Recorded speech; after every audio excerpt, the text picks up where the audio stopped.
ಇಂದಿನ ಜನಾಂಗಕ್ಕೆ ಕಲೆ, ಸಾಹಿತ್ಯ, ಸಂಗೀತ ಈ ಬದುಕುಗಳನ್ನು ನಾವು ದಾಟಿಸ್ಲಿಲ್ಲ ಅಂತಂದರೆ ಅದು ಅಪಾಯಕಾರಿಯಾದುದು ಅಂತೇಳಿ ನಾನು ಭಾವಿಸಿದ್ದೇನೆ. ಬಹುತೇಕ ನಮ್ಮೆಲ್ಲ ರೋಗಗಳಿಗೆ ಔಷಧ ಇದೆ. ಆದರೆ ಈ ದ್ವೇಷ, ಅಸೂಹೆ, ಹೊಟ್ಟೆ ಕಿಚ್ಚು, ಅಹಂಕಾರಗಳಿಗೆ ಎಲ್ಲೂ ಔಷಧ ಇಲ್ಲ. ಔಷಧ ಬೇಕು ಅಂತಂದರೆ DM ಮಹಾದೇವ ಮೂರ್ತಿಯವರು ಏನು ಪುಸ್ತಕವನ್ನು ಬರೆದಿದ್ದಾರೆಯೋ ಆ ಪುಸ್ತಕವೇ ಅದಕ್ಕೆ ಔಷಧ. ಶ್ರೀಮಠದ ಚರಿತ್ರೆಯಲ್ಲಿ ಇದೊಂದು ಐತಿಹಾಸಿಕವಾದಂತಹ ದಿನ. ಇಂಥ ಮಹತ್ವ ಕಾರ್ಯಕ್ರಮದಲ್ಲಿ ದಿವ್ಯ ಸಾನ್ನಿಧ್ಯದೊಂದಿಗೆ ಕೃತಿಯನ್ನ ಬಿಡುಗಡೆಗೊಳಿಸಿ ದರ್ಶನಾಶೀರ್ವಾದಗಳನ್ನು ದಯಪಾಲಿಸುತ್ತಿರುವ ಶ್ರೀಮಠದ ಅಧ್ಯಕ್ಷರು, ಮಾರ್ಗದರ್ಶಕರು, ಗುರುಗಳಾದ ಪೂಜ್ಯ ಮಹಂತ ಸ್ವಾಮೀಜಿಯವರ ಪಾದಾರವಿಂದಗಳಲ್ಲಿ ನಮನಗಳನ್ನು ಸಲ್ಲಿಸುತ್ತೇನೆ. ವೇದಿಕೆಯ ಮೇಲಿರುವ ಎಲ್ಲ ಅರಗುರು ಚರಮೂರ್ತಿಗಳಲ್ಲಿ ನನ್ನ ಭಕ್ತಿಯ ನಮನಗಳು. ವೇದಿಕೆಯ ಮೇಲಿರುವ ಎಲ್ಲ ಗಣ್ಯರೇ, ಒಂದು ಮಹಾಬೆಳಕು ಮತ್ತೊಂದು ಮಹಾಬೆಳಕನ್ನು ಕಾಣಲಿಕ್ಕೆ ಮಾತ್ರ ಸಾಧ್ಯ. ಪ್ರೊಫೆಸರ್ ಚಂದ್ರಶೇಖರಯ್ಯನವರು DM ಮಹಾದೇವ ಮೂರ್ತಿಯವರ ವ್ಯಕ್ತಿತ್ವವನ್ನ ಮತ್ತು ಅವರ ಒಟ್ಟು ಕೃತಿಯ ಸಾರವನ್ನ ವಸ್ತುನಿಷ್ಠವಾಗಿ ನಮಗೆ ದಾಟಿಸಿದರು. ಗುರುಗಳಾದ, ವಿದ್ವಾಂಸರಾದ, ಕನ್ನಡದ ಮುಖ್ಯ ಕಥನಕಾರರಾದ ಪ್ರೊಫೆಸರ್ ಚಂದ್ರಶೇಖರಯ್ಯನವರಿಗೆ ನಾನು ತುಂಬು ಹೃದಯದ ಧನ್ಯವಾದಗಳನ್ನು ಸಲ್ಲಿಸುತ್ತೇನೆ. ಭತ್ತಕ್ಕೆ ಸಂಸ್ಕಾರವನ್ನು ಕೊಟ್ಟರೆ ಅದು ಅನ್ನ ಆಗ್ತದೆ, ನೀರಿಗೆ ಸಂಸ್ಕಾರವನ್ನು ಕೊಟ್ಟರೆ ಅದು ತೀರ್ಥ ಆಗ್ತದೆ, ಮಣ್ಣಿಗೆ ಸಂಸ್ಕಾರವನ್ನು ಕೊಟ್ಟರೆ ಅದು ವಿಭೂತಿ ಆಗ್ತದೆ, ಕಲ್ಲಿಗೆ ಸಂಸ್ಕಾರವನ್ನು ಕೊಟ್ಟರೆ ಅದು ದೇವರಾಗ್ತದೆ. ಅದೇ ರೀತಿ ನಮ್ಮ ಮಾತಿಗೆ, ನಮ್ಮ ಬರಹಕ್ಕೆ ಒಂದು ಸಂಸ್ಕಾರವನ್ನು ಕೊಟ್ಟರೆ ಇವತ್ತೇನು ಬಿಡುಗಡೆ ಆಗಿದೆ ಗುರುಮಲ್ಲೇಶ್ವರ ಪ್ರಭಾವಲಯ, ಆ ಕೃತಿ ಆಗ್ತದೆ. ಅದೊಂದು ಸಂಸ್ಕಾರದಿಂದ ರಚನೆ ಆಗಿರ್ತಕ್ಕಂತಹ ಕೃತಿ. ಈ ಕೃತಿಯನ್ನು ನಾನು ತುಂಬ ಪ್ರೀತಿಯಿಂದ, ಗೌರವದಿಂದ, ಆತ್ಮೀಯವಾಗಿ ಇದನ್ನು ನಾನು ಸಂಪಾದಿಸಿದ್ದೇನೆ. ಇದು ನನ್ನ ಗುರು ಕಾಣಿಕೆಯ ಕೆಲಸ ಅಂತೇಳಿ ಭಾವಿಸಿದ್ದೇನೆ. ನಾನು ಹೈಸ್ಕೂಲನ್ನು ಮತ್ತು PUC ವಿದ್ಯಾಭ್ಯಾಸವನ್ನು ಮಾಡುವಾಗ ನಾನು, ಶಿವಮದಪ್ಪನ ಮಗ, ನನ್ನ ಸ್ನೇಹಿತ ಗಿರೀಶ್ ಇಲ್ಲೇ ಇದ್ದಾನೆ, ಬಸಪ್ಪ, ವಿನಾಶ್, ಇನ್ನು ಅನೇಕರಿದ್ದಾರೆ, ಎಲ್ಲರೂ ಕೂಡ ಅವರ ವಿದ್ಯಾರ್ಥಿಗಳು. ನಮ್ಮ ಮುರಳೀಧರ್ ಸರ್ ಬಂದಿದ್ದಾರೆ, ಪ್ರೈಮರಿ ಟೀಚರ್, ನಮ್ಮ ಟೀಚರ್ ಬಂದಿದ್ದಾರೆ. ಆ ಸಂದರ್ಭದಲ್ಲಿ ಅವರು 1996ರಲ್ಲಿ ಅವರು ಪ್ರಾಂಶುಪಾಲರಾಗಿದ್ದಾಗ ಇಡೀ ನಮ್ಮ ಕ್ಯಾಂಪಸ್ ಒಂದು ವಿಶ್ವವಿದ್ಯಾನಿಲಯದ ರೂಪವನ್ನ ಪಡೆದುಕೊಂಡಿತ್ತು. ಇವತ್ತೇನು ನಾನು 2000ನೇ ಇಸ್ವಿನಲ್ಲಿ ವಿಶ್ವವಿದ್ಯಾನಿಲಯಕ್ಕೆ ಹೋದ್ರೆ ನನಗೇನದು ಹೊಸದು ಅಂತ ಅನ್ನಿಸ್ಲಿಲ್ಲ. ಯಾಕೆಂದ್ರೆ ಹೈಸ್ಕೂಲ್ನಲ್ಲೇ ನನಗೆ ಅಂತಹ ಪಾಠ, ಅಂತಹ ಶಿಸ್ತು ದೇವನೂರಿನಲ್ಲಿ ಮಹಾದೇವ ಮೂರ್ತಿಯವರ ವ್ಯವಸ್ಥೆನಲ್ಲಿ ನನಗೆ ದೊರಕಿತ್ತು. ಆ ಸಂದರ್ಭದಲ್ಲಿ ಒಂದು ಪುಸ್ತಕ ಮಠದ ಬಗ್ಗೆ ಪ್ರಕಟ ಆಗಿತ್ತು 1996ರಲ್ಲಿ, ನಾನು SLCಯನ್ನು ಓದುವಾಗ. ಮಹಾದೇವ ಮೂರ್ತಿಯವರ ಆ ಪುಸ್ತಕವನ್ನ, ಚಿಕ್ಕ ಪುಸ್ತಕ ಅದು, ಆ ಪುಸ್ತಕವನ್ನ ತಂದು ಇದು 10 ರೂಪಾಯಿ ಅಂತ ಹೇಳಿದ್ರು, ತಗೊಳ್ಳಿ ಅಂತ ಹೇಳಲಿಲ್ಲ. ಕಾರಣ ಗೊತ್ತಿತ್ತು ಅವ್ರಿಗೂ ಕೂಡ. ಅವತ್ತು ನಮ್ಮ ಬಳಿ 10 ರೂಪಾಯಿ ಇರಲಿಲ್ಲ. ನನ್ನ ಹತ್ರ ಮಾತ್ರ ಅಲ್ಲ, ನಮ್ಮ ಸ್ಕೂಲ್ನಲ್ಲಿ ಓದ್ತಾ ಇದ್ದಂತೆ ಯಾರ ಹತ್ರನೂ 1996ರಲ್ಲಿ 10 ರೂಪಾಯಿ ಇರಲಿಲ್ಲ. ಇವತ್ತು ನನ್ನ ಮನೆಯಲ್ಲಿ 10 ಲಕ್ಷ ಪುಸ್ತಕ ಇದ್ದಾವೆ, ಆ ಪ್ರಶ್ನೆ ಬೇರೆ.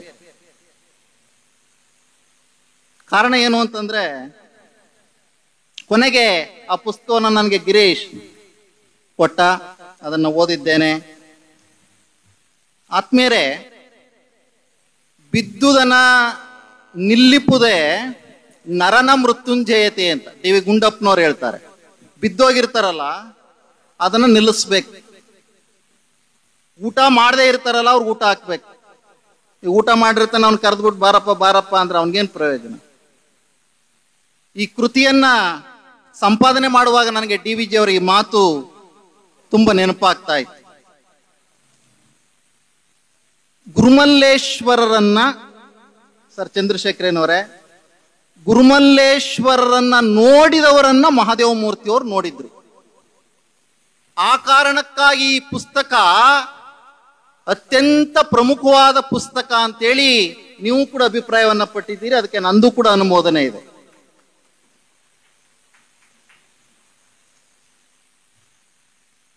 ಆಮೇಲೆ ಮಹಾದೇವ ಮೂರ್ತಿಯವರು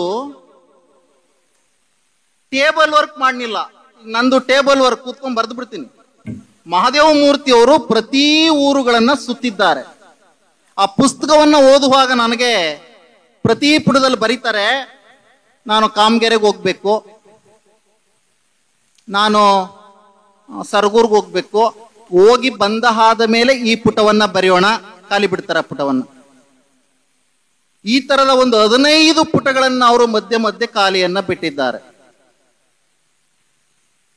ಅಂದ್ರೆ ಈ ಫೀಲ್ಡ್ ವರ್ಕ್ ಅನ್ನ ಮಾಡಿ ಬರೆದಿರ್ತಕ್ಕಂಥ ಪುಸ್ತಕ ಇದು.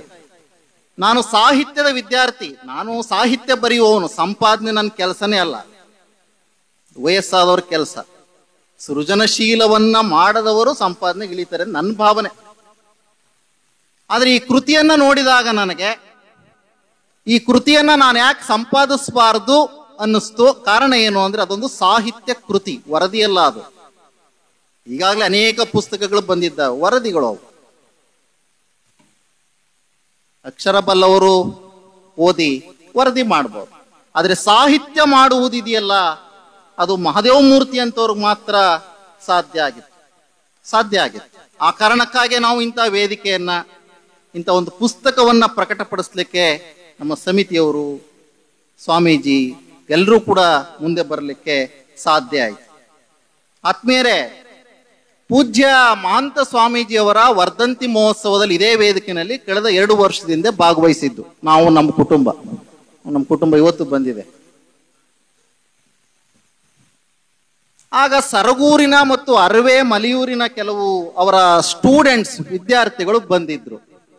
ಇಲ್ಲಿ ವೇದಿಕೆ ನಡೀತಾ ಇತ್ತು. ಅಲ್ಲಿ ಏನ್ ಹೇಳಿದ್ರು ಅಂದ್ರೆ, ಏನ್ರಿ ನೀವು ದೇವನೂರಿನಲ್ಲಿ ಇಂಥ ವಿದ್ಯಾವಂತರಿದ್ದೀರಿ, ನಮ್ಮ ಗುರುಗಳು ಒಂದು ಪುಸ್ತಕ ಬರೆದಿದ್ದಾರೆ, ಅವ್ರ ಪುಸ್ತಕವನ್ನ ನೀವು ಪ್ರಕಟ ಮಾಡ್ಲಿಕ್ಕೆ ನಿಮ್ಗೆ ಸಾಮರ್ಥ್ಯ ಇಲ್ವೇನ್ರಿ ಅಂದ್ರು. ಅಂದ ಮೃದುವಾಗಿ ಹೇಳ್ಬೋದಾಗಿತ್ತು. 40 ವರ್ಷ ಆಗಿದೆಯಲ್ಲ, ಮೃದುತ್ವ ಎಲ್ಲಿ ಬರ್ತದೆ? ಬರೋದಿಲ್ಲ. ಅದು ನನಗೆ ಅರ್ಥ ಆಯ್ತು. ಕೊನೆಗೆ ನಾನು ಹೇಳಿದೆ, ಶಾಂತಪ್ಪನವ್ರು ಅಲ್ಲಿದ್ದಾರೆ, ಸ್ವಾಮೀಜಿ ಇದ್ದಾರೆ, ಗಮನಕ್ಕೆ ತನ್ನಿ, ಮಾಡೋಣ ಅಂತ. ಅದು ಕಾಕತಾಳೀಯ ಅನ್ನುವ ಹಾಗೆ ಕೊನೆಗೆ ಶಾಂತಪ್ಪನವರ ಕಿವಿಗೆ ಬಿದ್ದಾಗ, ಶಾಂತಪ್ಪನವರು ಎಂತಹ ದೊಡ್ಡ ಗುಣ ಅಂದ್ರೆ, ಅವರ ಮನೆಗೆ ಫೋನ್ ಮಾಡಿದ್ರು. ಅವ್ರ ಮನೆಗೆ ನಮ್ಮೆಲ್ಲರನ್ನೂ ಕೂಡ ಕರ್ಕೊಂಡು ಹೋದ್ರು. ಇದರಿಂದ ನಮ್ಗೆ ಹಣ ಬರಲ್ಲ, ಆದ್ರೆ ಒಂದು ಸಾಮಾಜಿಕ ಕೆಲಸ ಅಂದಾಗ ನಾವು ಮುಂದೆ ಬರೋದಿದೆಯಲ್ಲ, ಸಾಹಿತ್ಯಿಕ ಕೆಲಸಕ್ಕೆ ಶಾಂತಪ್ಪನವರು ನಮ್ಮೆಲ್ಲರನ್ನೂ ಕರ್ಕೊಂಡು ಹೋದಾಗ, ಗುರುಶಾಂತಮ್ಮ ಇರ್ಬೋದು, ಗಿರೀಶ್ ಇರ್ಬೋದು, ಗುರುಮಲ್ಲೇಶ್ ಇರ್ಬೋದು, ಅವ್ರ ಅಳಿಯ ರೇಚಣ್ಣ ಅವರು ನಮ್ಗೆ 100 ಸರ್ತಿ ಫೋನ್ ಮಾಡಿದ್ದಾರೆ, ಏನಾಗ್ಬೇಕು ಸರ್. ಪ್ರತಿ ಹಂತದಲ್ಲೂ ಕೂಡ ನಮಗೆ ಸಹಕರಿಸಿದ್ದಾರೆ. ಅವ್ರು ಏನ್ ಮಾಡಿದ್ರು ಅಂದ್ರೆ, ಪುಸ್ತಕವನ್ನ ಶಾಂತಪ್ಪನವ್ರ ಕೈಗೆ ಕೊಟ್ರು. ಇಡೀ ಪುಸ್ತಕದಲ್ಲಿ, ನಾನು ಸಾಹಿತ್ಯದ ವಿದ್ಯಾರ್ಥಿ ಆದ್ರಿಂದ ಒಂದು ತಪ್ಪು, ಒಂದು ಏತ್ವ, ಐತ್ವ, ಓತ್ವ, ಒತ್ತಕ್ಷರ, ದೀರ್ಘ ಇಲ್ಲ. ಅದಕ್ಕೆ ಅವ್ರನ್ನ ವಿದ್ವಾಂಸರು ಅಂತ ಕರೆಯುವುದು. ಕೊನೆಗೆ ಆ ಪುಸ್ತಕವನ್ನ ಶಾಂತಪ್ಪನವರು ಎಂತ ಆಪ್ಷನ್ ಕೊಟ್ರು ಅಂದ್ರೆ, ಇಲ್ಲಿಂದ ಹೋಗೋ ತನಕ ಅವ್ರು ಏನ್ ಹೇಳಿದ್ರು, ನಾವೇ ಮಾಡೋಣ ಅಂದ್ರು. ಅಲ್ಲೋಗೊಂದು ಆಪ್ಷನ್ ಕೊಟ್ರು, ನೋಡ್ರಿ ಪುಸ್ತಕ ಪ್ರಕಟ ಆಗ್ಬೇಕಷ್ಟೇ, ನೀವು ನಮ್ಗೇನು ಕೊಡಬೇಡಿ, ಯಾರಿಗಾರೋ ಕೊಡ್ರಿ, ಆದ್ರೆ ಒಂದು ಮಾತು, ಮಹೇಂದ್ರ ಮೂರ್ತಿ ಸಂಪಾದಕನಾಗ್ಬೇಕು.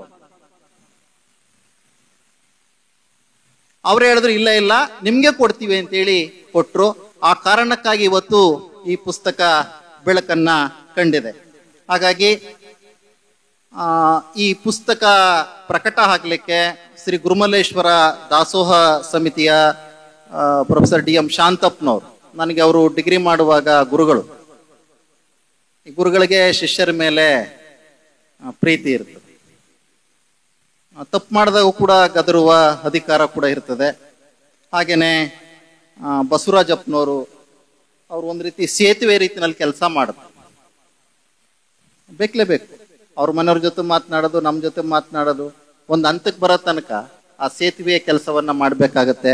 ಬಸವರಾಜಪ್ಪನವರು, ನಮ್ಮ ಚಿನ್ನಸ್ವಾಮಿ ಮೇಷ್ಟ್ರು, ಗುರುಸ್ವಾಮಿ ಅವರು, ಎಲ್ಲಕ್ಕಿಂತ ಹೆಚ್ಚಾಗಿ ಈ ವಯಸ್ಸಿನಲ್ಲಿ ಮಲ್ಲಿಕಾರ್ಜುನ ಆರಾಧ್ಯ ಅವರು 4-5 ಮೀಟಿಂಗ್ ಬಂದಿದ್ದಾರೆ. ಈ ಪುಸ್ತಕ ಸಂಬಂಧಪಟ್ಟಂಗೆ 4-5 ಮೀಟಿಂಗ್ ಮಾಡಿದೀವಿ, ಬಂದಿದ್ದಾರೆ. ಇವತ್ತು ನೋಡಿ ನಮಗೆ ಅವರ ಒಂದು ಬೆಂಬಲ ಇದೆ. ಹಾಗಾಗಿ ಈ ಸಮಿತಿಯವರ ದೊಡ್ಡ ಗುಣವನ್ನು ನಾನು ಕೃತಜ್ಞತೆಯಿಂದ ನೆನಪಿಸ್ಕೊಳ್ತೇನೆ.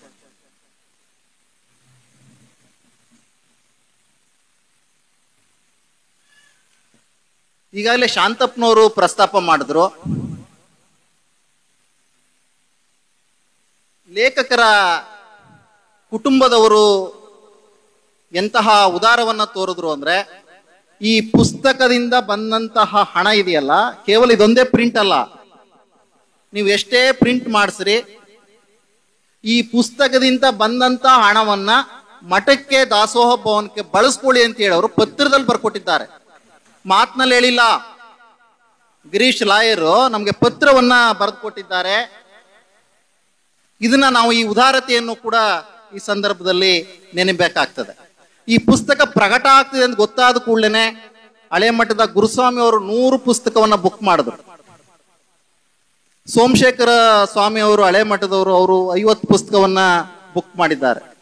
ದೇವಲಾಪುರದ ಶ್ರೀಗಳು, ಎಲ್ಲ ಶ್ರೀಗಳು ನಮಗೂ 10-20 ಪುಸ್ತಕ ಬೇಕು ಅಂತೇಳಿ ಫೋನ್ ಮಾಡಿ ಹೇಳಿದ್ದಾರೆ. ಆ ಪುಸ್ತಕವನ್ನ ನೋಡದೆ.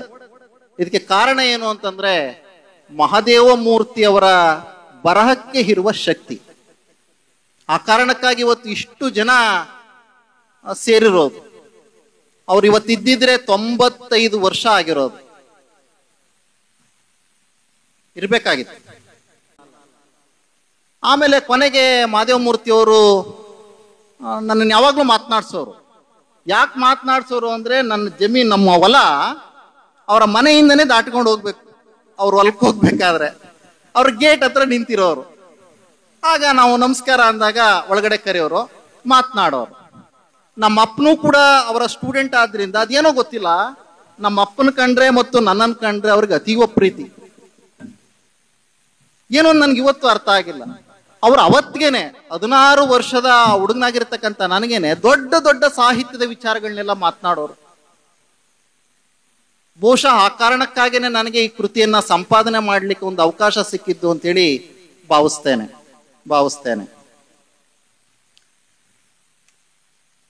ಒಂದು ಕುದುರೆ ಹಳ್ಳಕ್ಕೆ ಬಿದ್ದೋಗ್ಬಿಡ್ತು. ಯಾವಾಗ ಹಳ್ಳಕ್ಕೆ ಬಿದ್ದೋಗ್ಬಿಡ್ತೋ ಜನ ಗೊತ್ತಲ್ಲ, ಬಿಡ್ರಿ ಕುದುರೆ ಬಿದ್ದೋದ್ಮೇಲೆ ಕಾರ್ ಮುರಿದೋಗಿರುತ್ತೆ, ಅದನ್ನ ಎತ್ತೋರು ಯಾರು, ಅದನ್ನ ಡಾಕ್ಟರ್ಗೆ ತೋರ್ಸೋರು ಯಾರು, ಅದನ್ನ ವಾಸಿ ಮಾಡೋರು ಯಾರು, ಆಮೇಲೆ ವಾಸಿ ಆದ್ಮೇಲೆ ಅದೇನು ಮೊದಲು ಉಪಯೋಗ ಬರ್ತದ? ಇಲ್ಲ. ಹೇಗಿದ್ರು ಹಳ್ಳಕ್ಕೆ ಬಿದ್ದಿದೆ, ಮೇಲ್ಗಡೆ ನಿಂತು ಜನ ಮಾತನಾಡ್ತಾವ್ರೆ. ಏನ್ ಮಾಡೋದು? ಹಂಗೆ ಬಿಡಂಗಿಲ್ಲಲ್ಲ, ಮಣ್ಣು ತುಂಬ್ರಿ ಅಂತ ಜನ ಎಲ್ಲ ಮಣ್ಣು ತುಂಬಲಿಕ್ಕೆ ಪ್ರಾರಂಭ ಮಾಡಿದ್ರು.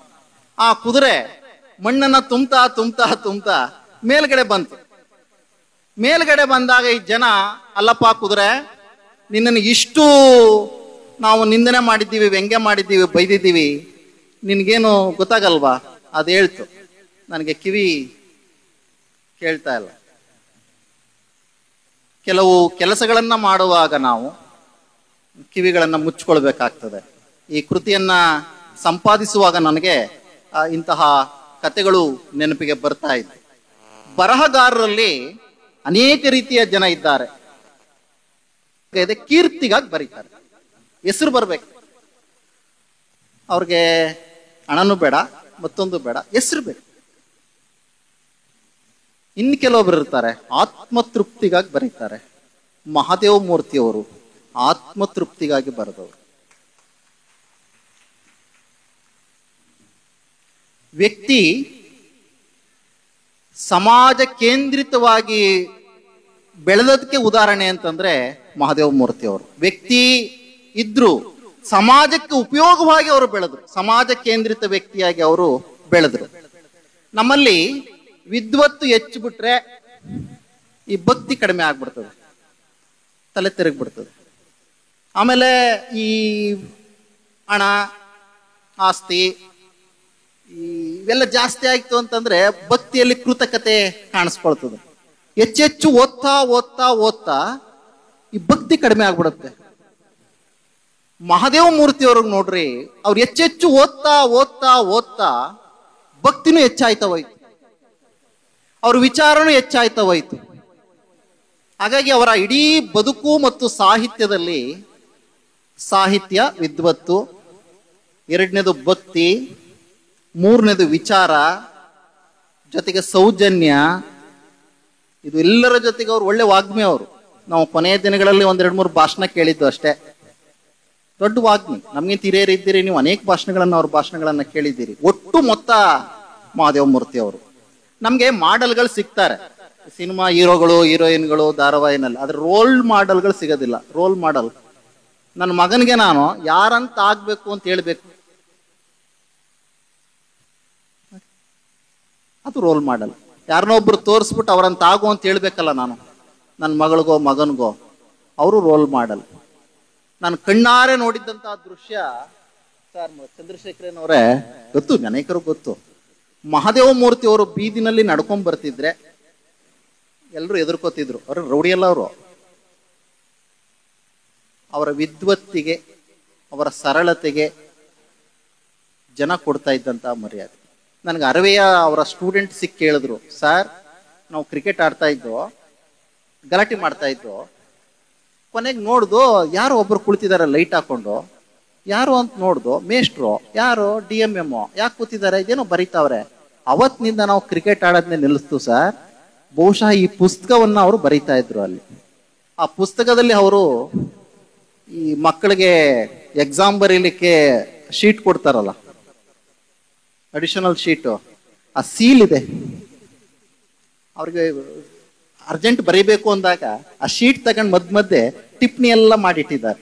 ಅದ್ರಲ್ಲಿ ಇಸ್ವಿ ಇದೆ, ಅರ್ವೆ ಸೀಲ್ ಇದೆ. ಸರ್ಕಾರಿ ಪದವಿ ಪೂರ್ವ ಕಾಲೇಜು ಅರ್ವೆ, 1983, 1984, 89 ತನಕನೂ ಅಲ್ಲಿ ಬರೆದಿದ್ದಾರೆ ಅವರು.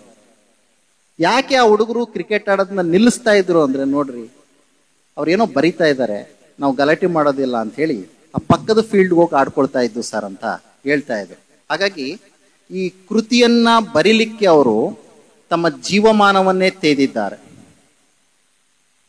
ಜೀವಮಾನವನ್ನೇ ತೆಗೆದಿದ್ದಾರೆ. ಆ ಕಾರಣಕ್ಕಾಗೇನೆ ಶಾಂತಪ್ಪನವರು ನಾವು ಸೇರಿ ಇಂಥದೊಂದು ಕೃತಿ ಕತ್ತಲೆಯಲ್ಲಿ ಇರಬಾರ್ದು. ಅದಕ್ಕೆ ನಾನು ಹೇಳಿದೆ, ನಾವು ಗುರುಗಳಿಗೆ ಏನು ಕೊಡಕ್ಕಾಗಲ್ವಲ್ಲ, ನಾವೇನು ಕೊಡಕ್ಕಾಗತ್ತೆ,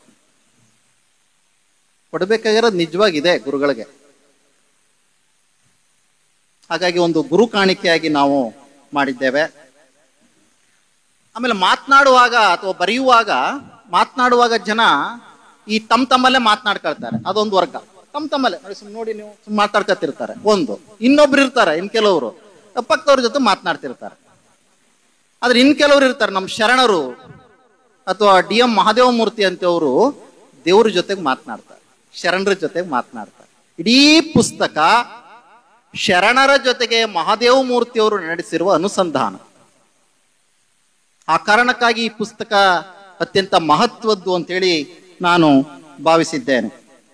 AP ಮಹಾದೇವ ಸ್ವಾಮಿ ಅವರು ಮೊನ್ನೆ ನನಗೊಂದು ಕಾರ್ಯಕ್ರಮದಲ್ಲಿ ಸಿಕ್ಕಿದ್ರು. ಹೇಳಿದ್ರು, ಸರ್ ಅವ್ರ ಮನೆಗೆ ಹೋದ್ರೆ ಒಂದು ಮಠಕ್ಕೆ ಹೋದಂತ ಅನುಭವ ಆಗ್ತದೆ ಸರ್. ಆ ಗುರು ಪರಂಪರೆಯವರ ಫೋಟೋವನ್ನ 50 ವರ್ಷದ ಹಿಂದೆನೆ ಅವ್ರ ಮನೆಯ ಗೋಡೆಗಳಲ್ಲಿ ಮಾಧುಸ್ವಾಮಿ ಅವರು, ನೀವು ಹೇಳಿದ್ದು ಅರಳಿಕಟ್ಟೆ ಮಾಧುಸ್ವಾಮಿ ಅವರು, ಆ ಒಂದು ಅನುಭವ ಇದೆಯಲ್ಲ ನೋಡ್ರಿ. ಓದ್ತಾ ಓದ್ತಾ ಮನುಷ್ಯ ಅಷ್ಟು ಪುಸ್ತಕವನ್ನು ಓದಿದ್ಮೇಲೆ ವಿಚಾರ ಬಂದ್ಬಿಡ್ತದೆ. ಯಾಕೆ ನಮಸ್ಕಾರ ಮಾಡ್ಬೇಕು, ಯಾಕೆ ಮಾಡ್ಬೇಕು, ವಿನಯ ಹೋಗ್ಬಿಡ್ತದೆ. ಅವ್ರಿಗೆ ಹೋಗ್ನೇ ಇಲ್ಲ ಅದು. ಇನ್ನಷ್ಟು ಬಾಗದರು. ಅವ್ರೊಂದ್ಸರ್ತಿ ಕಾಲೇಜಿಗೆ ಬಂದಿದ್ದಾರೆ, ಅವ್ರು ಮಠಕ್ಕೆ ಬಂದ್ಬಿಟ್ಟು ಕಾಲೇಜಿಗೆ ಬಂದ್ಬಿಟ್ಟಿದ್ದಾರೆ, ಬರೀ ಕಾಲು. ನಮ್ಮನ್ನು ಕರೆದ್ರು, ಬನ್ನಿ ಅಂತ ಇಬ್ರು ಹುಡುಗರು ಕರೆದ್ರು. ಚಪ್ಪಲಿ ಇದೆ ಮನೆಯಲ್ಲಿ ಅಂತಂದು, ಅಂದ್ರೆ ಅದರ್ಥ ತಕ ಬನ್ನಿ ಅಂತ.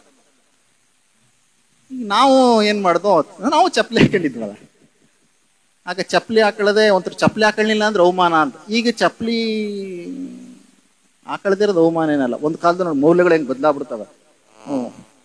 ನಾವು ಚಪ್ಪಲಿ ಹಾಕೊಂಡು, ಗೊತ್ತು ಸರ್ ಹೇಳಿದ್ದೆ ನಾನು, ಪಂಚಾಕ್ಷರ ಸ್ವಾಮಿಗಳಿಗೆ ಈ ಕಥೆಯನ್ನು ಹೇಳಿದ್ದೆ ನಾನು ಮೈಸೂರಿನಲ್ಲಿ ಸಿಕ್ಕಿದಾಗ.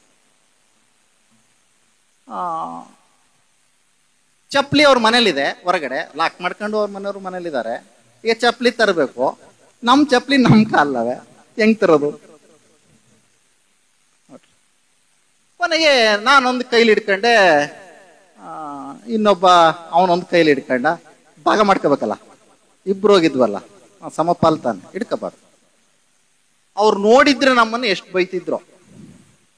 ಆಮೇಲೆ ನಮ್ಮ ಚಪ್ಪಲಿನ ಬಿಟ್ಬಿಟ್ಟು ಸ್ಕೂಲ್ ಹತ್ರ ಬಂದಾಗ ಅವ್ರ ಚಪ್ಪಲಿನ ನಮ್ಮ ಕಾಲ್ಗೆ ಹಾಕೊಂಡು ತಗೊಂಡೋಗ್ಬಿಟ್ಟು, ವೆರಿ ಗುಡ್ ವೆರಿ ಗುಡ್. ನಾನು ನಿಂತಿದ್ದೆ, ನೀವು ಚಪ್ಪಲಿ ಹಾಕೊಂಡು ಹೋದ್ರಿ, ಕೈಲಿ ಹಿಡ್ಕೊಂಬಂದ್ಬಿಟ್ರೇನು ಅಂತ ನನಗೆ ಭಯ ಆಯ್ತಿತ್ತಪ್ಪ.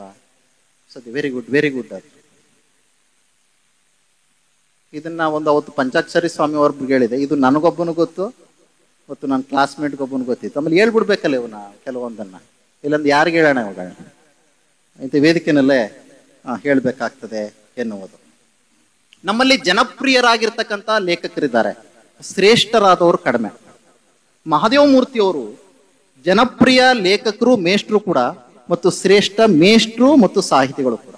ಇವೆರಡು ಅವರಿಗೆ ಒಂದೇ ನಾಣ್ಯದ ಎರಡು ಮುಖಗಳಂತೆ ಸೇರ್ಕೊಂಡಿತ್ತು, ಜನಪ್ರಿಯತೆ ಮತ್ತು ಶ್ರೇಷ್ಠತೆ. ಅನೇಕರಿಗೆ ಜನಪ್ರಿಯತೆ ಇರ್ತದೆ, ಶ್ರೇಷ್ಠತೆ ಇರಲ್ಲ, ಅಥವಾ ಶ್ರೇಷ್ಠತೆ ಇರ್ತದೆ, ಜನಪ್ರಿಯರೇ ಆಗಿರೋದಿಲ್ಲ, ಅವ್ರು ಗೊತ್ತಿರೋದಿಲ್ಲ. ಹಾಗಾಗಿ ಮಹಾದೇವ ಮೂರ್ತಿ ಅವರು ಎರಡರ ಸಂಬಂಧ ಅಷ್ಟು ಚೆನ್ನಾಗಿತ್ತು ಅಂತ ಹೇಳಿ ನಾವೆಲ್ಲ ಇದ್ದೇವೆ, ಆದ್ರೆ ಜೀವಂತ ಇಲ್ಲ. ಮಹಾದೇವ ಮೂರ್ತಿಯವರು 25 ವರ್ಷ ಆಯ್ತು ತೀರ್ಕೊಂಡು. ನೋಡಿ, ಇವತ್ತು ಕೂಡ ಪುಸ್ತಕದ ಮೂಲಕ ಅವರು ಜೀವಂತ ಇದ್ದಾರೆ. ಹಾಗಾಗಿ ಜೀವಂತ ಇರುವುದು ಅಂದ್ರೆ ನಾವು ಇರುವಾಗ ಮಾಡಿದಂತ ಕೆಲಸಗಳಿದ್ದಾವಲ್ಲ, ಆ ಕೆಲಸಗಳ ಮೂಲಕ ನಾವು ಜೀವಂತವಾಗ್ಬೇಕು. ಅವ್ರ್ಯಾವತ್ತೂ ಕೂಡ ಕೆಲಸವನ್ನ ಮುಂದೆ ಬಿಟ್ಕೊಂಡು ತಾವು ಹಿಂದೆ ಹೋಗ್ತಿದ್ರು. ನಾವೇನ್ ಮಾಡ್ತೀವಿ ಅಂದ್ರೆ ನಮ್ಮನ್ ಮುಂದೆ ಬಿಟ್ಕತೀವಿ, ವಿಡಿಯೋ ಮಾಡಿಸ್ತಾ ಇದೀವಲ್ಲ, ಬಿಟ್ಕತಾ ಇದೀವಿ, ಕೆಲಸನ ಹಿಂದಕ್ಕೆ ಇಟ್ಬಿಡ್ತೀವಿ. ಹಾಗಾಗಿ ನಮ್ಮನ್ನ ಯಾರು ಕೂಡ ಮುಂದಿನ ದಿನಗಳಲ್ಲಿ ನೆನಪಿಸ್ಕೊಳ್ಲಿಕ್ಕೆ ಹೋಗೋದಿಲ್ಲ. ಮಹಾದೇವ ಮೂರ್ತಿ ಅವ್ರನ್ನ ಯಾಕೆ ನಾವು ನೆನಪಿಸ್ಕೊಳ್ತಾ ಇದ್ದೀವಿ ಅಂದ್ರೆ ಅವ್ರ ಕೆಲಸವನ್ನ ಬಿಟ್ಟು ಹೋಗಿದ್ದಾರೆ. ಆ ಕೈ ಬರವಣಿಗೆಯಲ್ಲಿ ನಮಗೆ ನೋಡ್ರಿ, ಇದನ್ನು ಹೇಳ್ಬಿಡ್ಬೇಕು, 3 ಪ್ರತಿಗಳನ್ನ ಅವರು ಬರೆದಿಟ್ಟಿದ್ರು. ಎಷ್ಟು ದಿನ ತಗೊಂಡ್ರು ಅವರು. ಅವತ್ತು ಜೆರಾಕ್ಸ್ ಇಲ್ಲ ಅಂತ ಇತ್ತ, ಏನೋ ಗೊತ್ತಿಲ್ಲ, 25 ವರ್ಷ 30 ವರ್ಷದಿಂದ ಇರಲಿಲ್ಲ. ಒಂದು ಪ್ರತಿ ಬರೆದಿದ್ದಾರೆ, ಟಿಪ್ಪಣಿ ಮಾಡಿದ್ದಾರೆ. ಇನ್ನೊಂದು ಪ್ರತಿ ಅದನ್ನ ಇಟ್ಕೊಂಡು ಕೃತಿಯನ್ನ ರಚನೆ ಮಾಡಿದ್ದಾರೆ. ಮತ್ತೆ ಅವ್ರಿಗೆ ಬಹುಶಃ ಒಂದು ದೇವನೂರು ಬಂದಾಗಲೋ ಅಥವಾ ಅರವೇಲಿದ್ದಾಗ್ಲೋ ಇದನ್ನ ಇನ್ನಷ್ಟು ವಿಸ್ತರಣೆ ಮಾಡಬಾರ್ದ ಅಂತ ಅನ್ಸಿರ್ಬೇಕು. ಅಲ್ಲಲ್ಲಿ ಟಿಪ್ಪಣಿ ಮಾಡ್ತಾರೆ. ಇನ್ನೊಂದು 3 ಪ್ರತಿಗಳನ್ನ ಮಾಡಿದ್ದಾರೆ. ನಮ್ಗೆ 3ನೇ ಪ್ರತಿಯನ್ನ ಇಟ್ಕೊಂಡು ನಾವು, ಮೊದಲನೇ ಪ್ರತಿ ಅದು ಟಿಪ್ಪಣಿ, 2ನೇ ಪ್ರತಿ ಅದು ಅರ್ಧ ಇದೆ, 3ನೇ ಪ್ರತಿ ಪೂರ್ಣ ಇದೆ. ಬಹುಶಃ ಅವ್ರಿಗೆ ಆಯಸ್ ಇದ್ದಿದ್ರೆ ಆ ಏನು ಖಾಲಿ ಪುಟಗಳನ್ನ ಬಿಟ್ಟಿದ್ರು, ನಾನೆಲ್ಲ ಟಿಪ್ಪಣಿ ಮಾಡಿದ್ದೇನೆ, ಖಾಲಿ ಪುಟಗಳನ್ನ ಬಿಟ್ಟಿದ್ರು ಅದನ್ನೆಲ್ಲ ಭರ್ತಿ ಮಾಡ್ತಾ ಇದ್ರು. ನಮ್ಗೆ ಗುರುಮಲ್ಲೇಶ್ವರರ ಬಗ್ಗೆ ಒಂದು ಪರಾಮರ್ಶನ ಗ್ರಂಥ, ಇದು ಪರಾಮರ್ಶನ ಗ್ರಂಥನೇ ಇದು ಕೂಡ, ಇನ್ನೂ ಕೂಡ ನಮಗೆ ಸಂಪೂರ್ಣ ಒಂದು ಕೃತಿಯನ್ನ ಕೊಡ್ಲಿಕ್ಕೆ ಸಾಧ್ಯ ಆಗ್ತಿತ್ತೇನೋ ಅನ್ನುವ ಆಸೆ ನನ್ನಂತವ್ರದ್ದು. ನಾಲ್ವಡಿ ಕೃಷ್ಣರಾಜ ಒಡೆಯರು ಫಾರಿನ್ಗೆ ಹೋದಾಗ ಅವರು ಲೈಬ್ರರಿಗೆ ಹೋಗ್ತಿರು. ಯಾವಾಗ್ಲೂ ಹೋದ್ರು, ಅವ್ರ ಲೈಬ್ರರಿನಲ್ಲಿ ಅವ್ರು ಕೆಲಸ ಮಾಡ್ಕೊಂಡ್ರು, ವಾಪಸ್ ಬಂದ್ರು. ಅಲ್ಲಿ ಲೈಬ್ರರಿನಲ್ಲಿ ಅಡ್ರೆಸ್ ಬರೀಬೇಕಲ್ಲ, ಬರೆದ್ರು ಮೈಸೂರು ಮಹಾರಾಜರು ಮೈಸೂರು ಅಂತ ಬರೆದ್ರಲ್ಲ. ಆಗ ಲೈಬ್ರರಿನ ಎದ್ದು ನಿಂತ್ಕೊಂಡು ಸೆಲ್ಯೂಟ್ ಹೊಡೆದ. ಯಾಕಪ್ಪ, ಹೋಗುವಾಗ ನೀನೇನು ನನ್ನ ಸೆಲ್ಯೂಟ್ ಹೊಡಿನಿಲ್ಲ, ಈಗ ಹೊಡಿತಾ ಇದೀಯಾ? ಸಾರ್, ನೀವು ಮೈಸೂರಿನವ್ರೆ. ಶ್ಯಾಮಾಶಾಸ್ತ್ರಿಗಳು ಅಂತ ಒಬ್ಬರು ವಿದ್ವಾಂಸರು ಅರ್ಥಶಾಸ್ತ್ರವನ್ನ, ಕೌಟಿಲ್ಯನ ಅರ್ಥಶಾಸ್ತ್ರವನ್ನ ಇಂಗ್ಲಿಷ್ಗೆ ಅನುವಾದ ಮಾಡಿದ್ದಾರೆ. ಅದನ್ನ ನಾನು ಓದಿದ್ದೀನಿ. ನೀವು ಮೈಸೂರವರು ಅಂದ ತಕ್ಷಣ ನನಗೆ ನಮಸ್ಕಾರ ಮಾಡಬೇಕು ಅನ್ನಿಸ್ತು ಅಂತ. ಆ ಮಹಾರಾಜರು ಎಂತ ದೊಡ್ಡವರು ಅಂದ್ರೆ, ದೊಡ್ಡ ಕತೆ ಇದು, ನಾನು 1-2 ನಿಮಿಷದಲ್ಲಿ ಹೇಳ್ತಾ ಇದ್ದೀನಿ, ಸಮಯ ಇಲ್ಲಲ್ಲ. ನಮ್ಮ ಚಂದ್ರಶೇಖರನವರು ಚೆನ್ನಾಗಿ ಮಾತನಾಡ್ಬೋದು. ಕೃತಿಗೆ ನಿಜವಾದ ನ್ಯಾಯವನ್ನ ಒದಗಿಸ್ಕೊಟ್ರು. ಅವರೊಂದು 40 ನಿಮಿಷ ಅಂದಿದ್ರು. ಅದಕ್ಕೆ ನಾನು ಹೆಚ್ಚು ಟಿಪ್ಪಣಿ ಮಾಡ್ಕೊಬಿಟ್ಟಿದ್ದೀನಿ. ಇದನ್ನ ನಾನು ಬೇರೆಯವ್ರಿಗೆ ಹೇಳಂಗಿಲ್ವಲ್ಲ, ಇಲ್ಲೇ ಹೇಳ್ಬೇಕು, ಇನ್ನೊಂದೆರಡು ಪೇಜ್ ಇದೆ. ಆಗ ಮಹಾರಾಜರು ಎಂತಹ ದೊಡ್ಡ ಮನುಷ್ಯರು ಅಂದ್ರೆ, ಮೈಸೂರು ಬಂದಾಗ ಶ್ಯಾಮಾಶಾಸ್ತ್ರಿಗಳನ್ನ ಕರೆಯಿಸಿ ಸನ್ಮಾನ ಮಾಡ್ತಾರೆ. ಇದು ದೊಡ್ಡ ಗುಣ. ಅಂದ್ರೆ ಒಬ್ಬ ರಾಜ ತನ್ನ ರಾಜ್ಯದಲ್ಲಿ ಮಾತ್ರ ಗೊತ್ತಿರ್ತಾನೆ. ಒಬ್ಬ ಸಾಹಿತಿ, ಒಬ್ಬ ಲೇಖಕ ಭಾಷೆಯಿಂದ ಆಚೆ, ದೇಶದಿಂದ ಆಚೆ, ಜಾತಿಯಿಂದ ಆಚೆ. ಮಹಾದೇವ ಮೂರ್ತಿಯವರು ಅವರು ಸರಗೂರ್ಲಿದ್ದಾಗ, ಅರವೆಯಲ್ಲಿದ್ದಾಗ, ದೇವನೂರ್ಲಿದ್ದಾಗ ಒಳ್ಳೆಯ ಕೆಲಸಗಳನ್ನ ಮಾಡಿದ್ರು ಎನ್ನುವುದು. ಇನ್ನೊಂದೇ ಒಂದು ಕತೆ ಇದೆ. ಈ ರಾಜ ಕೂತ್ಕೊಂಡು ಎಲ್ಲರಿಗೂ ಹಣ್ಣುಗಳನ್ನು ಹಂಚ್ತಾ ಇದ್ದ. ಒಬ್ಬ ರೈತ ಬಂದ. ಏನಪ್ಪಾ ಅಂತ ಕೇಳ್ದ ರಾಜ. ನಿಂತಿದ್ದ ಅವನು. ಅಲ್ಲಪ್ಪ ಹಣ್ಣು ತಗೊಳೆಯ ಅಂದ. ನನಗ್ ಬೇಡ ಅಂದ. ಸುಮ್ಮನೆ ನಿಂತಿದ್ದ. ಯಾಕೆ ನಿಂತಿದ್ದ? ಏನೋ ನಿಂತಿದ್ದಾನೆ ಪೆದ್ದ ಅಂದ, ದಡ್ಡ ಅಂದ. ಹಣ್ಣು ಕೇಳಿದ್ರು ತಗೊಂಡ್ರು ತಗೋತಾ ಇಲ್ಲಲ್ಲ. ರಾಜನು ಸುಮ್ಮನಾದ. ಆಮೇಲೆ ಒಂದು 5-6 ವರ್ಷ, 7-8 ವರ್ಷ ಆಯ್ತು. ರಾಜ ಹೋಗ್ತಾ ಇದ್ದ. ಅವನು ಮಾಮೂಲಿ ಪ್ರಯಾಣ ಮಾಡ್ತಿದ್ನಲ್ಲ. ಹೋದ. ಅಲ್ಲಿ ನೋಡ್ದ, ಒಂದು ದೊಡ್ಡ ತೋಟ ಕಾಣಿಸ್ಕೊಳ್ತು. ಆ ತೋಟ ಕಾಣಿಸ್ಕೊಂಡ್ ಕೂಡ್ಲೇನೆ, ಯಾರ್ದು ಈ ತೋಟ? ಒಬ್ಬ ರೈತ ಓಡ್ ಬಂದ, ನಮಸ್ಕಾರ ಮಾಡ್ದ. ರಾಜರೇ, ನಿಮ್ಮ ಆಶೀರ್ವಾದದಿಂದ ನಾನು ತೋಟ ಮಾಡಿದ್ದೇನೆ. ಅಲ್ಲಪ್ಪ, ನೀನು ಯಾರು ಅಂತ ನನಗೆ ಗೊತ್ತಿಲ್ಲ, ನನ್ನ ಆಶೀರ್ವಾದ ಹೆಂಗಾಯ್ತು? ರಾಜರೇ, ಅವತ್ತು ಬಂದಿದ್ನಲ್ಲ ನಾನು. ಬಂದಿದ್ದೆ, ಹೌದಲ್ವಾ? ಮತ್ತೆ ಹಣ್ಣು ತಗೊಳ್ಳಿಲ್ಲ ನಾನು. ಮತ್ತೆ ಬೀಜಗಳನ್ನ ಎತ್ತಿಕೊಂಡು ಬಂದೆ. ಹಣ್ಣನ್ನ ತಿಂದು ಬೀಜಗಳನ್ನ ಅಲ್ಲಿ ಉಗಿತಾ ಇದ್ರು.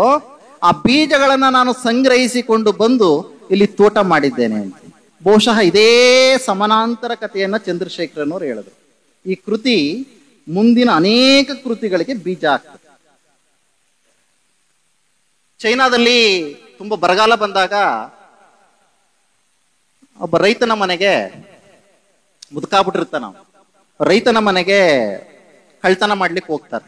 ಯಾಕೆ ಕಳ್ತನ ಮಾಡ್ಲಿಕ್ಕೆ ಹೋಗ್ತಾರೆ ಅಂದ್ರೆ, ಊಟ ಇಲ್ಲ, 4-5 ತಿಂಗಳಾಗಿದೆ, ಮಳೆ ಇಲ್ಲ, ಬೆಳೆ ಇಲ್ಲ, ಎಲ್ಲರ ಮನೆಯಲ್ಲಿರ್ತಕ್ಕಂಥ ದವಸ ಧಾನ್ಯಗಳು ಮುಗಿದೋಗಿದಾವೆ.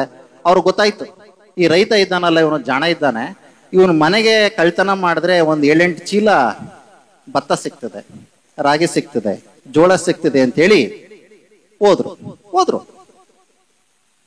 ಮುದುಕ ಅಲ್ಲ ಮೊದ್ಲೇ ಅವನು ಕಟ್ಟಾಕ್ಬಿಟ್ಟು ಹುಡುಕಿದ್ರು. ಭತ್ತ, ರಾಗಿ, ಜೋಳ ಎಲ್ಲೂ ಸಿಗ್ತಾ ಇಲ್ಲ. ನೆಲಮಾಳಿಗೆಯಲ್ಲಿ ಇಟ್ಟಿದ್ದ. ಹುಡುಕಿದ್ರು, ಕಳ್ಳರಲ್ಲೇ ಹುಡುಕ್ತಾರೆ, ಹಸಿವಾದಾಗ ಏನ್ ಬೇಕಾದ್ರೂ ಹುಡುಕಿದ್ರು. ಕೊನೆಗೆ ಆ ಚೀಲಗಳನ್ನೆಲ್ಲ ಎತ್ಕೊಂಡ್ಬಂದು ಊರವ್ರು ಹಂಚ್ಕೊಳ್ಳೋಣ ಅಂತ ಹೇಳಿ ನೋಡ್ತಾ ಇದ್ರು. ಅಷ್ಟೊತ್ತಿಗೆ ಚೀಲವನ್ನ ಬಿಚ್ಚಿದಾಗ ಒಂದು ಪೇಪರ್ ಕೆಳಗಡೆ ಬಿತ್ತು. ಆ ಪೇಪರ್ ಅನ್ನ ಓದ್ದ. ಇನ್ನೊಂದು 2-3 ದಿನಗಳಲ್ಲಿ ಮಕ್ಕಳೇ ಮಳೆ ಆಗ್ತದೆ, ನಮ್ಮ ಹತ್ರ ಯಾರ ಹತ್ರನೂ ಬಿತ್ತನೆ ಬೀಜ ಇಲ್ಲ, ಯಾರು ಕೊಡ್ತಾರೆ? ಅದಕ್ಕೋಸ್ಕರ ನಾನು ಇಟ್ಟಿದ್ದೀನಿ, ನಾನು ಕೂಡ ಊಟ ಮಾಡಿಲ್ಲ, ಇನ್ನೊಂದು 4-5 ದಿನ ಸುಮ್ನಿರಿ ಬರ್ದಿತ್ತು. ಅವರು ಸೂಕ್ಷ್ಮ ಜೀವಿಗಳೇ. ಕೊನೆಗೆ ಭತ್ತನೆಲ್ಲ ತಂದಿಟ್ರು. ಅವತ್ತೇ ಮಳೆ ಆಯ್ತು. ಎಲ್ಲರಿಗೂ ಮುದುಕ ರೈತ 4 ಸೇರು ಭತ್ತವನ್ನ ಕೊಟ್ಟ. 4 ತಿಂಗಳಿಗೆ ಊರೆಲ್ಲ ಸಮೃದ್ಧ ಆಯ್ತು. ಆ ರೀತಿ ಒಂದು ರೀತಿಯಲ್ಲಿ ಬಿತ್ತನೆ ಬೀಜದ ಕೆಲಸವನ್ನ ಈ ಕೃತಿ ಗುರುಮಲ್ಲೇಶ್ವರರ ಪ್ರಭಾವಲಯ ಮಾಡ್ತಿದೆ ಅಂತೇಳಿ ನಾನು ಭಾವಿಸಿದ್ದೇನೆ. ಚಂದ್ರಶೇಖರನವರು ಈ ಮಾತು ಹೇಳ್ತಾರೆ ಅಂತ ನಾನೇನು ಇಲ್ಲಿ ಬರ್ಕೊ ಬಂದಿಲ್ಲ. ನೋಡಿ, ಒಂದು ಸಮಾನಾಂತರ ಇದೆ ಮಾತಿನಲ್ಲಿ. ಅವರು ಬೇರೆ ರೀತಿನಲ್ಲಿ ಹೇಳಿದ್ರು, ನಾನು ಕಥೆಯ ಮೂಲಕ ಹೇಳಿದೆ. ಆತ್ಮೀಯರೇ, ಈ ಕೃತಿಯನ್ನ ನಮ್ಮ JSS ಮಹಾವಿದ್ಯಾಪೀಠದ ನಿರಂಜನ್ ಮೂರ್ತಿ ಅವರು ಇಲ್ಲಿ ಬಂದಿದ್ದಾರೆ. ನಾವು ಯಾವುದೋ ಸಂದರ್ಭದಲ್ಲಿ ಮಾತನಾಡುವಾಗ ಅವತ್ತೇ ಮೀಟಿಂಗ್ ಇತ್ತು.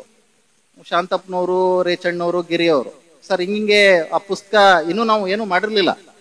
ನಿರಂಜನ್ ಮೂರ್ತಿ ಅವ್ರಿಗೆ ಏನು ಫೋನ್, ಹಿಂಗೆ ಸರ್ ಅಂದ್ರೆ, ಮೊದಲು ಆ ಕೆಲಸ ಮಾಡಿ ಅಂತ. ನೋಡಿ, ಇವತ್ತು ಬಂದಿದ್ದಾರೆ ಅವರು. JSS ಮಹಾವಿದ್ಯಾಪೀಠದ ಪೂರ್ಣಾನಂದ್ ಅವರು 2 ದಿನಕ್ಕೆ ಇಡೀ ಪುಟಗಳನ್ನ ಕಣ್ಣಲ್ಲಿ ಕಣ್ಣಿಟ್ಟು ನೋಡ್ಕೊಟ್ರು. ಎಲ್ಲೆಲ್ಲಿ ಆ ಪುಸ್ತಕದಲ್ಲಿ ಏನಾದರೂ ತಪ್ಪಿಲ್ಲ ಅಂತಂದ್ರೆ ಆ ಪೂರ್ಣಾನಂದ್ ಸರ್ ಅವರ ಪ್ರೂಫ್ ನೋಡಿದಾರಲ್ಲ, ಅದು ಕೂಡ ಶಬ್ದ ಬ್ರಹ್ಮ ಅಂತಾನೆ ಅವ್ರನ್ನ ನಾವು ಕರಿತೇವೆ.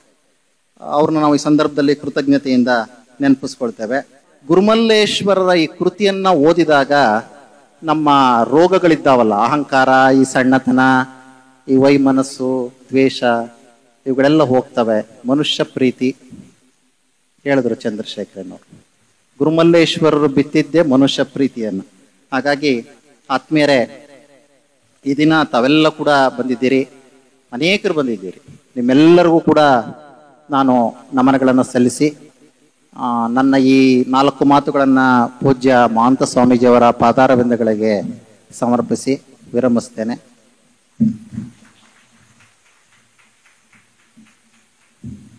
ಸ್ವಾನುಭಾವದ ನೆಲೆಯ ನಾನೇನ ಬಲ್ಲೆನು, ನೀನೇ ಒಳವೊಕ್ಕು ಏನ ನುಡಿಸಿದಂತೆ ಅದನಾನಾ ನುಡಿವೆ, ಶ್ರೀ ಗುರುವೇ ಕೃಪೆಯಾಗು. ಈ ಒಂದು ಗುರುಮಲ್ಲೇಶ್ವರ ಪ್ರಭಾವಲಯ ಪುಸ್ತಕವನ್ನ ಸಂಪಾದನೆ ಮಾಡಿ ವೇದಿಕೆ ಮೇಲೆ ಬಂದು ಈ ಒಂದು ಸಂಪಾದಕರ ಅನುಭವಗಳನ್ನ ಬಹಳ ಅರ್ಥಪೂರ್ಣವಾಗಿ ಔಚಿತ್ಯಪೂರ್ಣವಾಗಿ ಹಂಚಿಕೊಂಡಂತಹ ಸ್ನೇಹಿತರಾದಂಥ ಮಹೇಂದ್ರ ಮೂರ್ತಿಯವರಿಗೆ ಕುಟುಂಬ ವರ್ಗದ ಪರವಾಗಿ ಮತ್ತು ಸಮಿತಿಯ ಪರವಾಗಿ ಗೌರವ ಸಮರ್ಪಣೆ.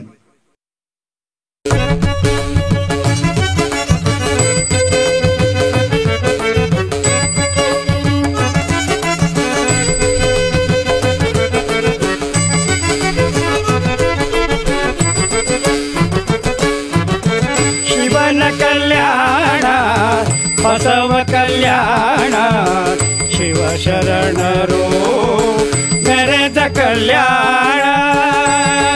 ಹಲೋ. ಎತ್ತಣ ಮಾಮರ ಎತ್ತಣ ಕೋಗಿಲೆ ಎತ್ತಣಿನೆತ್ತ ಸಂಬಂಧವಯ್ಯ ಅಂತ ಹೇಳಿ ಸುಮಾರು 30 ವರ್ಷಗಳ ಹಿಂದೆ ಶ್ರೀಮನ್ ನಿರಂಜನನ ಗುರುಮಲ್ಲೇಶ್ವರರ ಜ್ಯೇಷ್ಠ ಮಾಸದ ಕಾರ್ಯಕ್ರಮದಲ್ಲಿ ಶ್ರೀಯುತ ಮಹಾದೇವಮೂರ್ತಿಯವರು ಈ ರಚನೆಯನ್ನು ಕೊಟ್ಟು ಹಾಡು ಅಂಥೇಳಿ ಅವತ್ತು ನನಗೆ ಒಂದು ಪ್ರೇರಣೆಯನ್ನು ಕೊಟ್ಟಿದ್ದು. ಕಾರಣ ಏನಪ್ಪ ಅಂತ ಹೇಳಿದ್ರೆ, ಹಾರ್ವೇನಲ್ಲಿ ಪ್ರಾಂಶುಪಾಲರಾಗಿ ಕೆಲಸ ಮಾಡುವ ಸಂದರ್ಭದಲ್ಲಿ ಅವರು ರಚನೆ ಮಾಡಿದ್ದನ್ನು ನಾನು ಒಂದು ಸಾರಿ ಅವರ ಮುಂದೆ ಹೇಳಿದಾಗ ಅವರು ಇಲ್ಲ ನೀನು ಇಲ್ಲಿ ಅಂತ ಹೇಳಿ ಆ ಸಂದರ್ಭ ನಾನು ಕಾರ್ಯಕ್ರಮಕ್ಕೆ ಭಾಗಿಯಾಗ್ಲಿಕ್ಕೆ ಬಂದೆ. ಶ್ರೀಯುತ ಮಹಾದೇವ ಸ್ವಾಮಿಯವರು ಇಲ್ಲ ಅವರು ರಚನೆ ಮಾಡಿರೋದ್ರಿಂದ ನೀವು ಆಡಬೇಕು ಅಂಥೇಳಿ ಬೇರೆಯವರು ಇದ್ದಾರೆ, ದೊಡ್ಡವರು ಇದ್ದಾರೆ, ಅವ್ರಗಳಿಗೆ ಇದು ಮಾಡಿ ಅಂದರೆ ಇಲ್ಲ ಸರ್ ನೀವೇ ಹಾಡಿ ಅಂತ ಹೇಳಿ ಅವಕಾಶವನ್ನು ಕೊಟ್ಟಿದ್ದಾರೆ. ಈ ಅವಕಾಶಕ್ಕೆ ನಾನು ಆಭಾರಿಯಾಗಿದ್ದೇನೆ ಅಂತ ಹೇಳ್ತಾ ಎಲ್ಲ ಗುರುಪರಂಪರೆಗೆ ಭಕ್ತಿಪೂರ್ವಕವಾಗಿ ನಮಸ್ಕೊಳ್ತಾ ನಾನು ಅವರ ರಚನೆಯನ್ನು ಆಡಲಿಕ್ಕೆ ಪ್ರಯತ್ನ ಮಾಡ್ತೇನೆ. ಆ ಆ ಆ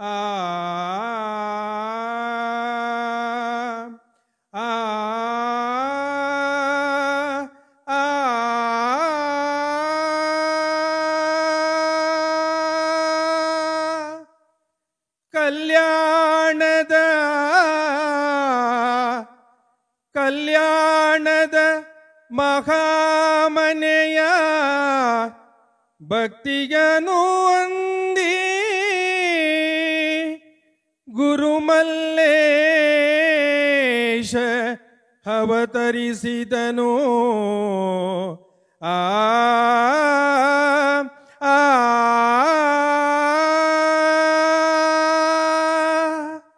ಕಲ್ಯಾಣದ ಮಹಾಮನೆಯ ಭಕ್ತಿಯ ಮೈ ತುಂಬಿಸಿ ಬಸವಣ್ಣ ಹರುಹಿದನಯ್ಯ ಗುರುಮಲ್ಲೇಶ ಶರಣನ. ಆ ಆ ಗುರುಮಲ್ಲೇಶ ಶರಣನ.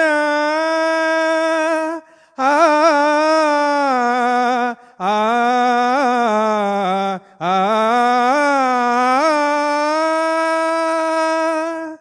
ರಾಜನವನ್ನ ಹರಿವಾಣಬೇಡೆಂದು ರಾಜನವನ್ನ ಹರಿವಾಣಬೇಡೆಂದು ಕರದಿ ಕಪ್ಪರವಿಡಿದು ಜಂಗು ಜೋಳಿಗೆ ಧರಿಸಿ ಬರದಿ ಕಪ್ಪಲಿಗಿಡಿದು ಜಂಗು ಜೋಳಿಗೆಯ ಧರಿಸಿ ಸೇವೆ ಮಾಡಲಿಕ್ಕೆ ದಾರಿ ನೂರುಂಟೆಂದು ಆ ಆ ಸೇವೆ ಮಾಡಲಿಕ್ಕೆ ದಾರಿ ನೂರುಂಟೆಂದು ಜಂಗು ಜೋಳಿಗೆಯ ಧರಿಸಿ ದಾಸೋಹ ಸತ್ವವನ್ನು ಪ್ರಚಲಿಸಿದ ಗುರು ಮಲ್ಲೇಶ ಪ್ರಚಲಿಸಿದ ಗುರು ಮಲ್ಲೇಶ ತತ್ವನುಷ್ಠಾನಗಳನ್ನು ಚಾಚು ತಪ್ಪದೆ ಅನುಷ್ಠಾನಗೊಳಿಸಿದ ಮಹತಿಗೆ ಮಹಂತೇಶ ಮಹಂತಿಗೆ ಮಹಂತೇಶ ಪಾದಕ್ಕೆ ಶರಣು ಶರಣಾರ್ಥಿ ಶರಣಾರ್ಥಿ.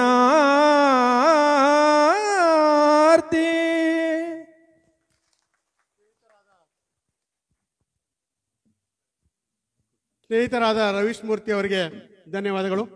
ಈಗ ಕಾರ್ಯಕ್ರಮದ ಮುಂದಿನ ಹಂತ ಶ್ರೀಯುತ KP ಮಹಾದೇವಸ್ವಾಮಿಯವರು ಕಾರ್ಯದರ್ಶಿಗಳು ವಿದ್ಯೋದಯ ಸಂಸ್ಥೆ ಟಿ ನರಸೀಪುರ ಅವರು ಬರಬೇಕಾಗಿತ್ತು. ಅವರು ಅನಿವಾರ್ಯ ಬೆಂಗಳೂರಿನಲ್ಲಿ ಸಂಸ್ಥೆಗೆ ಸಂಬಂಧಪಟ್ಟಂಥ ಕಾರ್ಯಕ್ರಮ ಇರೋದ್ರಿಂದ ಅಲ್ಲಿಗೆ ಹೋಗಿರೋದ್ರಿಂದ ಅವರ ಪರವಾಗಿ ಈಗ ಅವ್ರ ಫ್ಯಾಮಿಲಿಯವರು ಬಂದಿದ್ದಾರೆ. ಗೌರವ ಪರಮ ಪೂಜ್ಯ ಮಹಂತ ಮಹಾಸ್ವಾಮಿಗಳವರಿಗೆ ಅವರ ಕುಟುಂಬ ವತಿಯಿಂದ ಗೌರವ ಸಮರ್ಪಣೆ.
ಎತ್ತಣ ಮಾಮರ ಎತ್ತಣ ಕೋಗಿಲೆ ಎತ್ತನಿಂದೆತ್ತ ಸಂಬಂಧವಯ್ಯ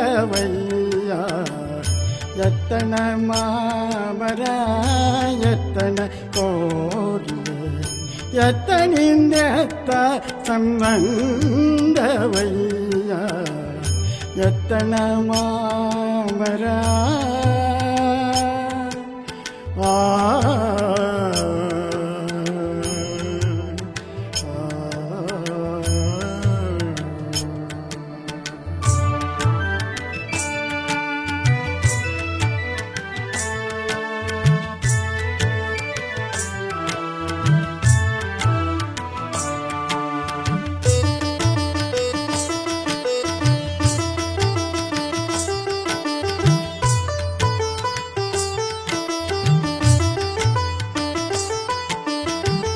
ಬೆಟ್ಟದ ನೆಲ್ಲಿಕಾಯಿ ಸಮುದ್ರದ ಉಪ್ಪು ಎತ್ತನಿಂದೆತ್ತ ಸಂಬಂಧವಯ್ಯ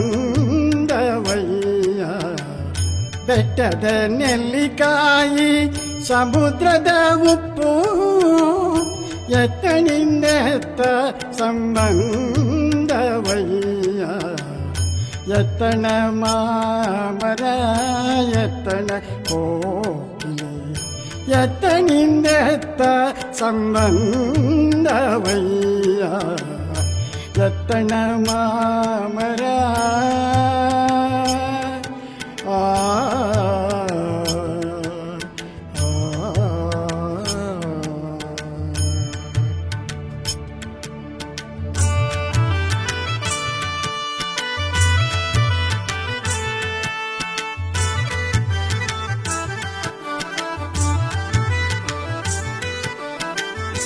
ಗುಹೇಶ್ವರ ಲಿಂಗಕ್ಕೂ ಎನಗೆಯೂ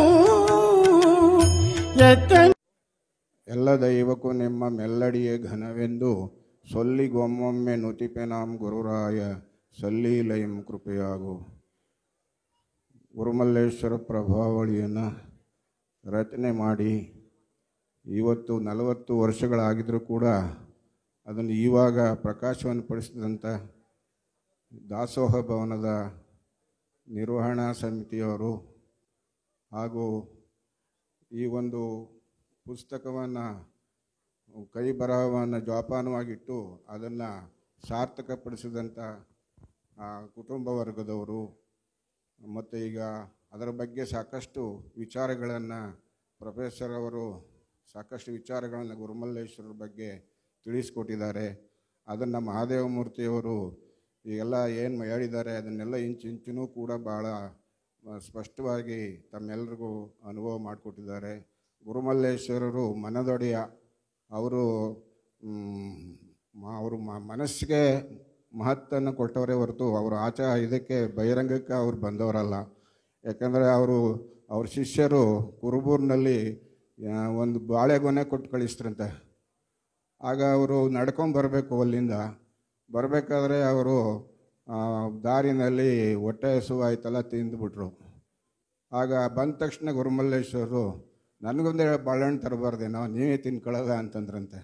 ಅಂಥ ಮಹನೀಯರು. ಅವರ ಪ್ರಭಾವ ಅವರು ಇರೋವರೆಗೂ ಕೂಡ ಒಂದು ಅಂಕಣ ಮನೆ ಕಟ್ಟಿಸ್ಲಿಲ್ಲ, ಒಂದು ಕುಂಟೆ ಜಮೀನು ಮಾಡಲಿಲ್ಲ. ಆದರೂ ಕೂಡ ಭಿಕ್ಷುದಪ್ಪನವರು ಬಂದು ಮಧ್ಯೆ ಬಂದು ಕೇಳಿದಾಗ, ಬೇಡಪ್ಪ ನಾನು ನೆಲೆಯಾಗಿ ಕುಳಿತ್ಕೊಂಡ ಮೇಲೆ ನಿನಗೇನು ಬೇಕು ಅದೆಲ್ಲ ಆಗುತ್ತೆ ಅಂತ ಹೇಳಿ ಅಪ್ಪಣೆಯನ್ನು ಕೊಡಿಸಿದಂಥವರು.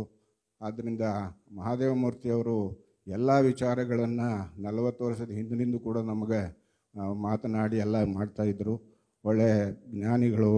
ಆದರೆ ಅದೇನೋ ದುರಾದೃಷ್ಟವಶಾತು ಒಳ್ಳೆಯವರು ಹೆಚ್ಚಿಗೆ ದಿನ ಇರೋದಿಲ್ಲ. ಆದರೂ ಕೂಡ ಅವರ ಮಾಡಿರೋಂಥ ಸೇವೆ ಇವತ್ತು ಸಾರ್ಥಕವಾಗಿದೆ ಅಂಥೇಳಿ ಆ ಗುರುಮಲ್ಲೇಶ್ವರರು ತಮ್ಮೆಲ್ಲರಿಗೂ ಆಯುರಾರೋಗ್ಯವನ್ನು ಉಂಟು ಮಾಡಲಿ, ಕುಟುಂಬ ವರ್ಗದವರು ಭಾಳ ಸುಖ ಶಾಂತಿಯಿಂದ ನೆಮ್ಮದಿಯಿಂದ ಇರಲಿ ಅಂತೇಳಿ ಆಶಿಸಿ ನನ್ನೊಂದೆರಡು ಮಾತುಗಳನ್ನು ಮುಗಿಸ್ತೀನಿ. ಸಂಬಂಧವಯ್ಯ ಗುಹೇಶ್ವರ ಲಿಂಗಕ್ಕೂ ಎನಗೆಯೂ ಎತ್ತನಿಂದೆತ್ತ ಸಂಬಂಧವಯ್ಯ ಎತ್ತಣ ಮಾಮರ ಎತ್ತಣ ಕೋಗಿಲೆ ಎತ್ತನಿಂದೆತ್ತ ಸಂಬಂಧವಯ್ಯ ಎತ್ತಣ ಮಾಮರ ಎತ್ತಣ ಕೋಗಿಲೆ ಎತ್ತಣ ಮಾಮರ ಎತ್ತಣ ಕೋಗಿಲೆ